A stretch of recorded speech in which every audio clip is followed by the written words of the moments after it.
instalações e dispositivos elétricos.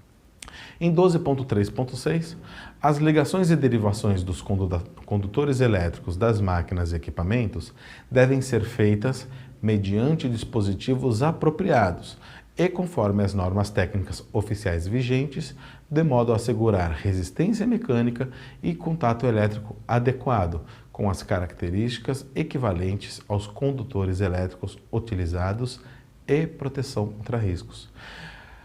Tem gente que não sabe emendar um fio e não sabe que existe uma norma técnica para fazer emendas de fios.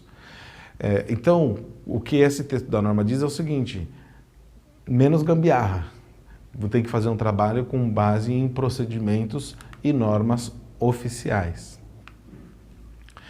Ainda dando sequência, em 12.3.7, as instalações elétricas das máquinas e equipamentos que utilizem energia elétrica fornecida por fonte externa devem possuir dispositivos protetor contra sobrecorrente dimensionado conforme a demanda de consumo dos circuitos. O que é fonte externa? Qualquer coisa que venha da tomada, que não seja movido a baterias, por exemplo. Então, aquilo que tiver o fornecimento de rede pela tomada de uma concessionária, você tem que observar esse requisito de proteção contra sobrecorrente e também de sobretensão.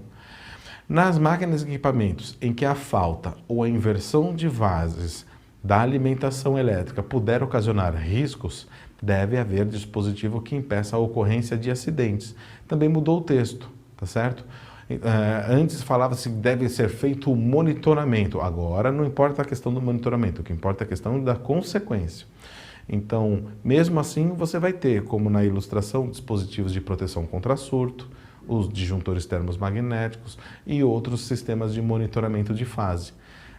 O monitoramento em fase, por exemplo, impede que um motor gire no sentido oposto ao esperado. E o que antes seria um movimento para liberar, pode agora se tornar um movimento de agarrar. Então, são dispositivos e recursos disponíveis. Veja que a norma não disse qual você vai usar. Ela disse apenas que você tem que se atentar para que não ocorram acidentes. As instalações de máquinas e dispositivos elétricos, nestas são proibidas a utilização de chave geral como dispositivo de partida e parada, o que é bastante razoável, a utilização de chaves tipo faca nos circuitos elétricos e a existência de partes energizadas expostas de circuito que utiliza energia elétrica. Essa questão da utilização de chave geral como dispositivo de partida e parada, vou dar um exemplo. Primeiro, vou lembrar que o esmeril é uma máquina semi-estacionária e que, por isso, agora, ele não tem que atender a todos os requisitos da NR12. Combinado? Então, vamos lá. Vamos falar de um moto-esmeril. Imagina que na indústria as pessoas estão trabalhando, de repente cai o fornecimento de energia elétrica. Nessas horas, se não tiver uma outra atividade produtiva para fazer, o que as pessoas acabam fazendo? Aproveitando o tempo para fazer uma limpeza, uma lubrificação, como a gente diz, dar aquela arrumada no setor, tá certo? Se você estivesse na sua casa e acabasse a energia elétrica, qual luz estava acesa e qual luz estava apagada? Você provavelmente só ia saber quando a energia voltasse, porque as luzes que estavam acesas tornariam a acender e aquelas que estavam apagadas assim permaneceriam. Mas e na indústria? Imagina que você está justamente nesse processo que acabou a energia, não tinha o que fazer, você começa a fazer uma limpeza, uma lubrificação, vou dar o exemplo do moto esmeril, e de repente volta o fornecimento da energia elétrica. O que ia acontecer? A máquina partiria, podendo causar acidentes do trabalho. E é por isso que para as máquinas em geral, a chave principal não pode ser utilizada como dispositivo de partida e parada, porque no caso de flutuação da rede elétrica, ela pode parar ou partir de forma inesperada, causando acidentes. Mas lembre-se que agora a moto esmeril, que normalmente é uma chave liga-desliga, furadeira de bancada, furadeira de coluna, já não fazem mais parte da NR12 e não pela NR12 precisarão atender a este requisito, tá certo? Observe também a manutenção na imagem desses dois painéis elétricos. Um está em conformidade com a NR12, o outro precisa passar por uma readequação total.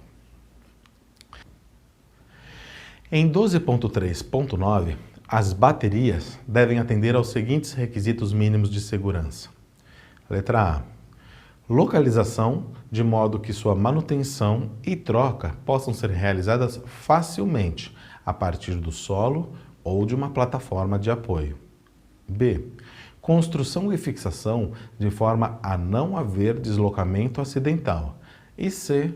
Proteção do terminal positivo, a fim de prevenir contato acidental e curto-circuito, igual à bateria do seu carro, que provavelmente tem a proteção do polo positivo. 12.3.10. Os serviços e substituições de baterias devem ser realizados conforme indicação constante do manual de operação. Como você viu até aqui, a parte de circuitos de comando e de potência de máquinas e equipamentos requer uma série de cuidados no projetar, na manutenção e no cuidar, de uma forma geral. Tudo que está escrito aqui, eu acredito que faz sentido, que é bastante razoável. Talvez nem precisasse estar escrito, mas se não houver uma continuidade na manutenção, se não tiver um zelo, uma observação periódica, a degradação, a depreciação dos painéis e dos comandos, ela acontece e ela é significativa. É por isso que a NR12 toma muito cuidado com essa questão de proteger, isolar, sinalizar, aterrar, evitar rompimentos e adequar tudo isso ao grau de proteção em função do uso previsto da máquina e do equipamento. Eu espero que essas informações tenham sido úteis. Este foi mais um vídeo do nosso treinamento e vamos para o próximo.